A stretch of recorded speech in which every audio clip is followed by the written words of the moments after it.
Good evening, everyone. Welcome to Blacklogic. So we're live, and I really want to cover these stories. I don't want to spend too much time here because there's a lot of disrespect that's coming out the United States government, in my opinion. Not on all regards. I do commend a lot of the things that the Trump administration is doing when it comes to our economy, as far as business. But when it comes to the international relations, we're getting to a point where it's very disrespectful, right? Because as we embark on a journey that's colder than a polar bear's plunge, pun intended, Vice President JD Vance recently touched down in Greenland, stirring up more drama than a reality TV show, because during his visit to the U.S. military Tufts, and this is a base that's been there for quite some time, but it's a U.S. military installation. It's a space base. And President JD Vance, Vice President JD Vance, didn't hold back. He criticized Denmark for neglecting Greenland security and hinted that the island might fare better under U.S. partnership or even independence. Now, Greenland is an autonomous country under Denmark's quote-unquote protection. And for quite some time, President Trump, the Trump administration, has been trying to take ownership, so to speak, or be responsible for Greenland for our own special interests when it comes to the minerals that it has in that region, as well as strategic military value because of where it's positioned on the globe, in the earth. So again, having such talks or speeches in Greenland is, in my opinion, very disrespectful to Denmark. Now, granted, you can have as many speeches as you want right here in America, but to fly to a country and speak ill will about the country that is responsible for them, in my opinion, is just not diplomatic. That's just my opinion. I mean, I don't know who else would do such a thing, but we're being to a point where the American government is becoming more communistic. And I know that's a stretch. I'm not, because we have the Constitution that prevents a lot of that. But again, the way that we're speaking, the way that we're acting, by the way of the Trump administration, and I'm not stating Trump himself and everybody therein, but there's a lot of people speaking like this is a dictatorship, a communist country, or even to the point of socialists. I just want you guys to really comb through, because I'm making some very wild claims. Again, this is not everyone. It's just a very select few, but these are the things that we really need to really call out, because it's been very disrespectful. And we may lose a lot of friends behind this. Now, if these so-called allies and or friends was giving America an unfair deal, then they were never our friends in the first place. But I'm only speaking to some of the actions of current, right? These latest actions, especially having this particular speech or these talks in Greenland, being the Vice President of the United States of America. Now, as we look at this, and I'm just showing you from forced evictions to Vance visit Greenland's base and calculates history of Denmark-U.S. relation. We've always had relation. Here's some of the space bases that we've had there, okay? And these are just domes of tracking station in northern Greenland. So we do have a history with Greenland. We also has a history with Denmark. They allowed us to put these bases there for furthering our space race during a time. But nonetheless, again, I just think certain rhetoric, certain speeches, certain things shouldn't be said publicly, especially in the country that we're having these very volatile conversations about. But I digress. Now, I just thought this was hilarious altogether. I really thought this was hilarious that Hillary Clinton, out of all people, will come out and say such things. Because remember when Hillary's emails, her emails were headline material? Now, guess who's having a signal scandal now? Because Trump-era officials, including Vance and Rubio, as well as Pete Hegseth, all of these people are in this sort of communication line, accidentally added a journalist to secure a chat about U.S. military plans. Hillary called it, okay? Hillary Clinton called it stupid and hypocritical, and for once, the internet kinds of agree. And those are some of the reports that people are making, that the internet has agreed with Hillary Clinton. Now, I'm not stating that she's wrong. This is the right message, but from the wrong person. Hillary Clinton, you're not the right person. Hillary Clinton is not, she's, in my opinion, not the right person to make this call. She's not the right person to make this call at all. Out of all people, Hillary Clinton is not the one, okay, to make such claims in these regards.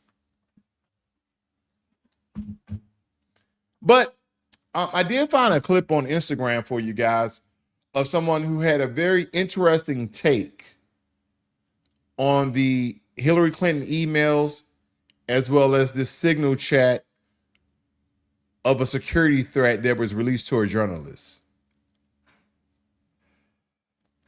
I want you guys to listen in. Hegseth said nobody texted war plans. He shut that down right away. Then how did Goldberg publish timestamps, aircraft routes, and strike targets directly from the messages? I don't know. Maybe it just sounded like war plans, but it wasn't official. So when you list launch windows and target sequences, that's not a plan? If it was someone else, would you buy that? Well, Hegseth said it was just operational talk. He didn't mean for it to sound classified. Funny, because they threw fits about Hillary's emails, even when none of them were marked classified. Why the sudden benefit of the doubt? He also called Goldberg dishonest. Maybe he twisted it. Then why hasn't Hegseth released the full transcript to prove his side? Probably can't. Military stuff, you know? So it's not classified, but also too sensitive to release? Hell of a contradiction. But the mission went fine, so no harm done, right? And when the other side completes a mission but makes a mistake, is it also no harm done? No, that's different. They're not patriots like Hegseth. Since when does patriotism excuse breaking security protocols? It wasn't breaking anything, just a quick message thread. So if someone else texted a war plan to a random person by accident, you'd be okay with that? Well, not really, but they meant well. You mean like the people Hegseth wanted jailed for far less? Damn, this is messier than I thought. The hypocrisy always is. You can't call it treason one year and oops, the next. I guess he shouldn't be so smug if he's not clean himself. Exactly. War plans aren't memes. They don't belong in group chats. Hegseth said nobody... They raised a really good point in that clip, because this is the constant fight that I've been telling you guys that both political parties, the Democrats and the Republicans, both do. And even though we have a little bit more transparency in our government because of the Trump administration, that doesn't mean that people are still deflecting, throwing the rock, hiding their hand, and not showing any sense of accountability of the mistakes being made. People moving too fastly or too rashly when it comes to government and certain legislation or communication in these regards. So again, I just wish that whoever's responsible for it, so we can see that transparency, to come out and state as such. Now, I want you guys to imagine heading out for dinner with friends. You guys are heading out with dinner with friends, and then you end up in a detention center, because that is the reality of Oz, a Turkish doctoral student at Tufts University. Now, she was apprehended by ICE agent in Massachusetts and swiftly transferred to a facility in Louisiana. This was very quick. Now, don't forget, she was in Massachusetts, and then she was transferred to a facility in Louisiana, and the Department of Homeland Security alleges she supported Hamas. Though evidence remains as elusive as a shadow in the night, friends and colleagues describe her as a dedicated student with minimum activism involvement. That means she does have involvement when it comes to activism, but as I stated on many broadcasts, being pro-Palestinian is not terroristic threats. But if you're pro-Hamas, then that raises other questions. And again, if you're doing such publicly, then yeah, maybe you need to be questioned. But again, the claims is that she supported Hamas. I wonder how she supported Hamas. Did she support Hamas socially, verbally, or did she do it financially? Or did she give Hamas information of any sort? Because again, that is basically claims against the state. That's terroristic sort of action, so to speak. So she should be detained. But again, no one knows if this is true. Where's the evidence? Where's the verifiable evidence that she supported Hamas? I'm only asking questions because if any of us, Black, white, Hispanic, Asian, Middle Eastern Americans, you're American citizen, were to get apprehended, detained, incarcerated, then you will want the same thing to be produced to ensure that you're being treated justly and not unjustly. And the reason why I say verifiable evidence, yeah, anyone can concoct evidence so they can have an immense amount of preponderance of evidence to convict you. But let's verify that evidence. That is the way that I look at it, because this incident has ignited discussions about free speech and the treatment of immigrants in America. It is a wake-up call that's hard to snooze through. Now, if she did what has been claimed, then she should be treated to the full extent of the law and what the law allows. Now, if they do not have evidence and she has not committed such allegations, then she should be released. Donald Trump has signed an executive order called Making the District of Columbia Safe and Beautiful. Now, I'm originally from Washington, D.C., so this means something to me because unfortunately, through the time of me being born and raised in Washington, D.C., unfortunately, D.C. has been labeled through statistics as the murder capital of the U.S. quite a few times. I believe since I've been there, it's been around 3 times that D.C. has been labeled as the murder capital of the U.S. But nonetheless, D.C. is experiencing a paradox. While overall violent crimes has plummeted to a 30-year low, homicides have seen an 11% uptick in the early 2025 here. And it's like taking 2 steps forward and 1 step back. But in response, President Trump signed an executive order to bolster police presence and expedite concealed carry permits in the Capitol, which is very hard to do. Like certain states like Maryland and DC, it's very, very difficult to receive a concealed carry permit.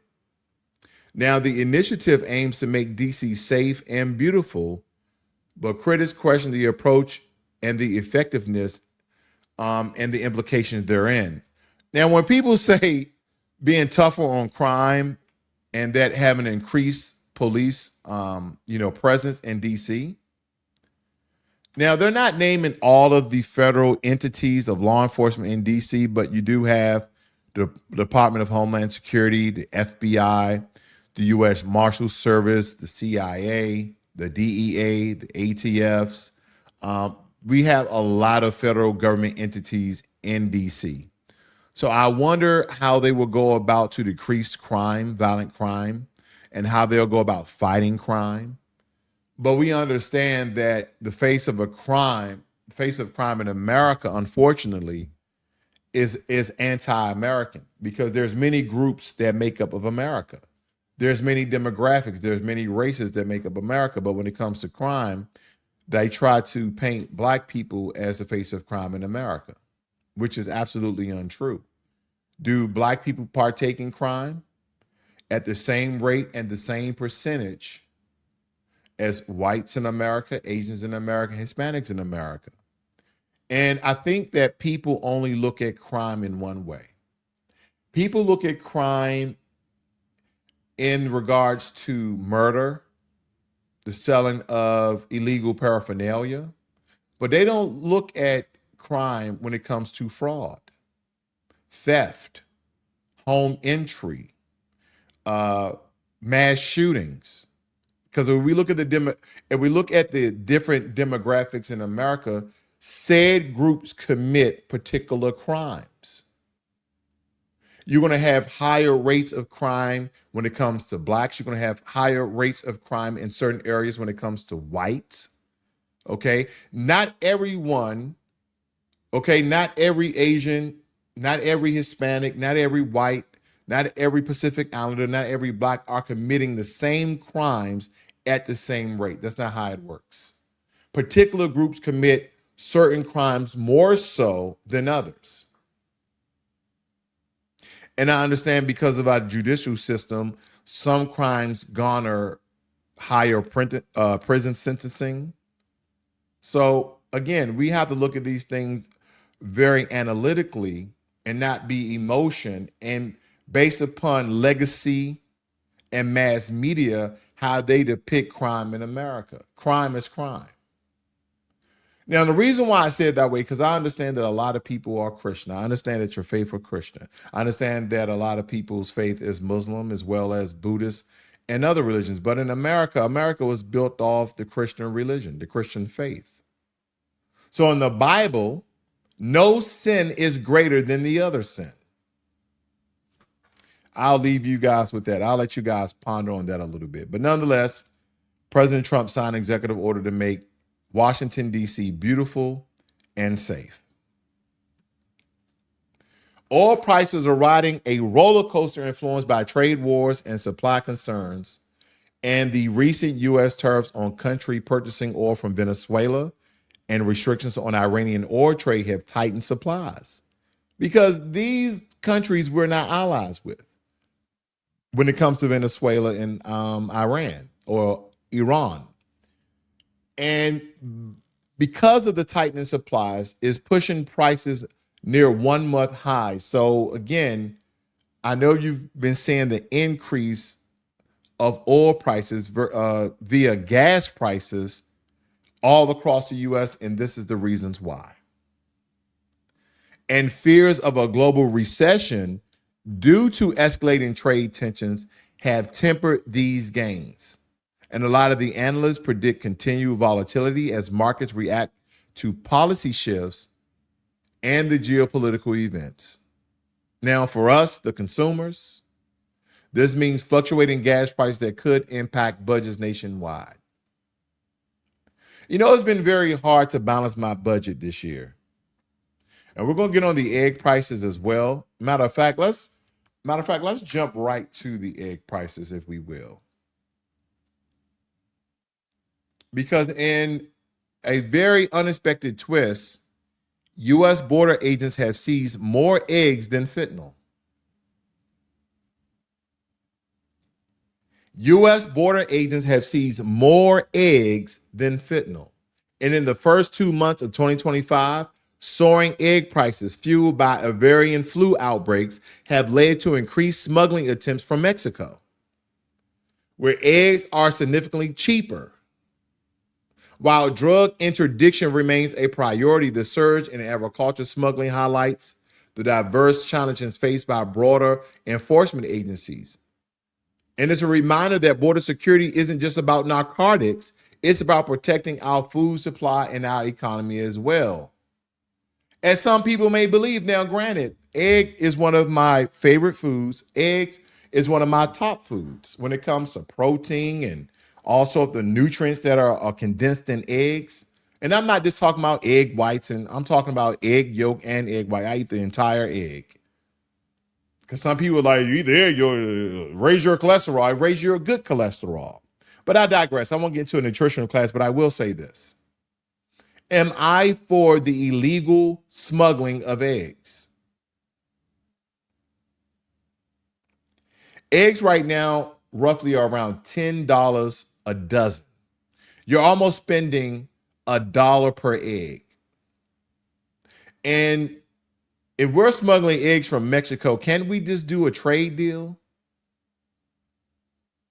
If we're having outbreaks with our chickens and they're dying and being contaminated by the avian flu, also known as the bird flu, and those eggs are not edible for human consumption, then during the time we comb this contamination out, during the time that we try to eradicate this flu from our chickens and we increase our stock, can we garner a short-term deal so eggs can be affordable again? You want me to go there? You want me to say it? Make eggs affordable again. Mega. Make eggs affordable again.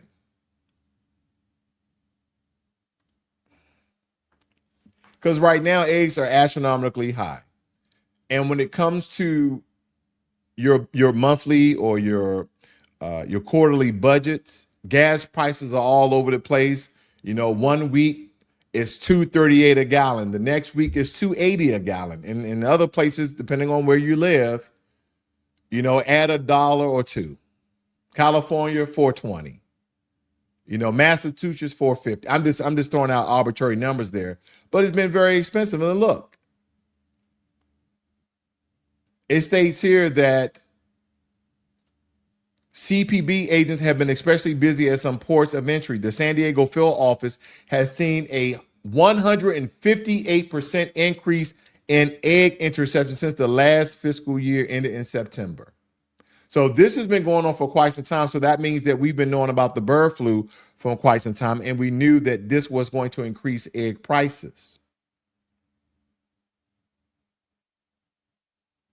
The CPP reported 63 seizure events involving fentanyl in February compared to 95 1 year earlier, over 100 in the same period of both 2022 and 2023. Excuse me.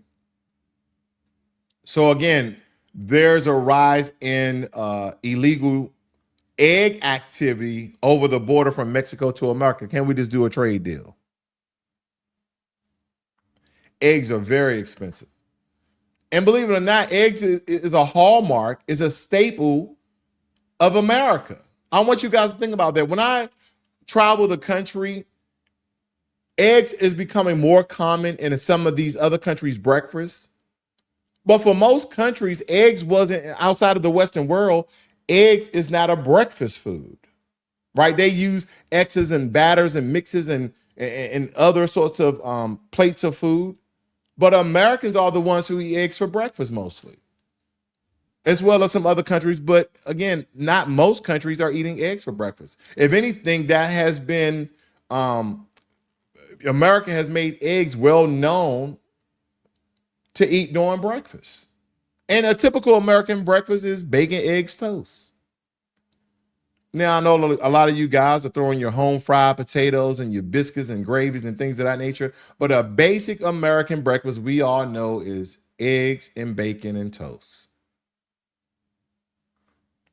But eggs right now are roughly $10 a dozen. It's astronomically high. To the point where people are now smuggling eggs. They're smuggling eggs more than they are smuggling fentanyl. Wow. How much money do you need in America to be considered the middle class in 2025? How much money do you need? Now, according to the visual capitalists, and I'm going to let you guys, I'm going to comb down a lot of these states. I'm not going to mention every state. I thought California would be number one, but Massachusetts is.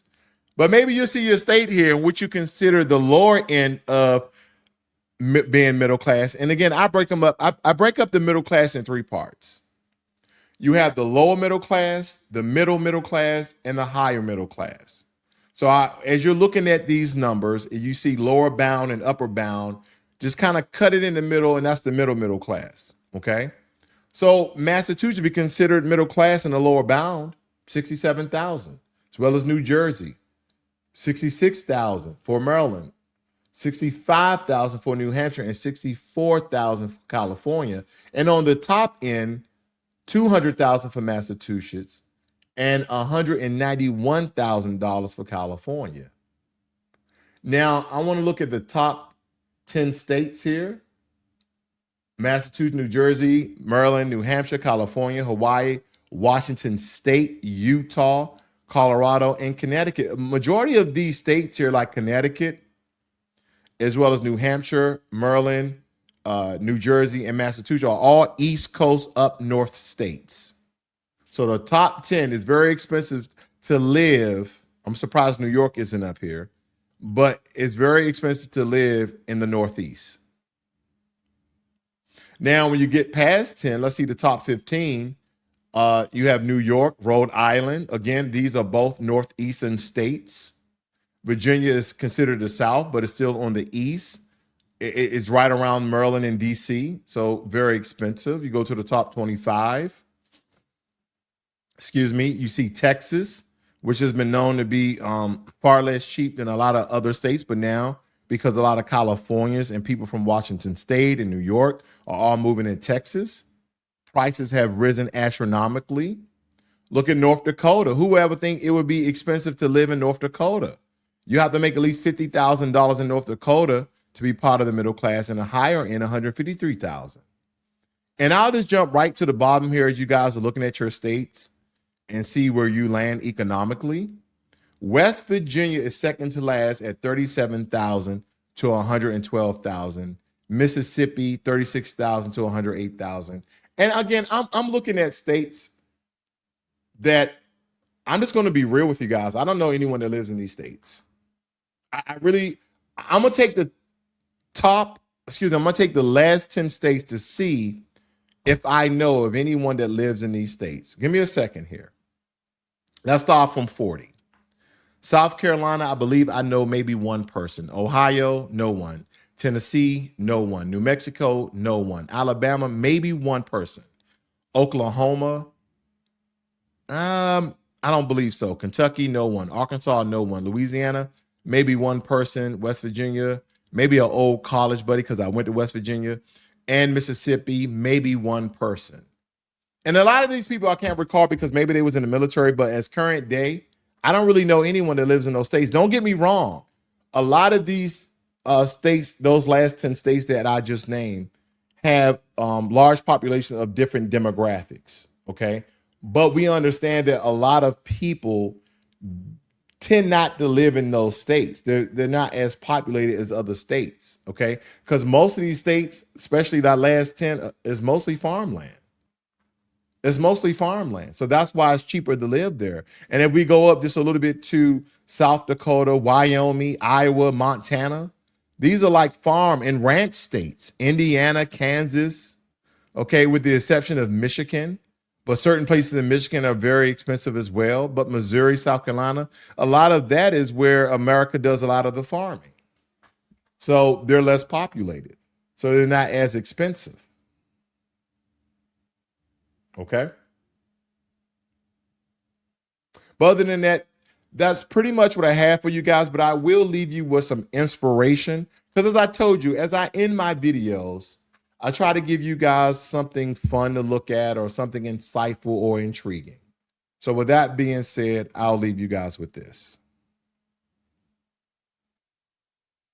It's the 10 reparation commandments. A lot of these fake black leaders won't understand it. They just gonna tell you to vote and get nothing. So I'm about to put you on game how to get something. First step is something called SAR. You gotta understand this or you won't get that far. Listen up. It stands for self-administered reparations. This is a key fact to land your foundation. Number 2, open up a tax-free business. If you're a black American, you got a right to get this.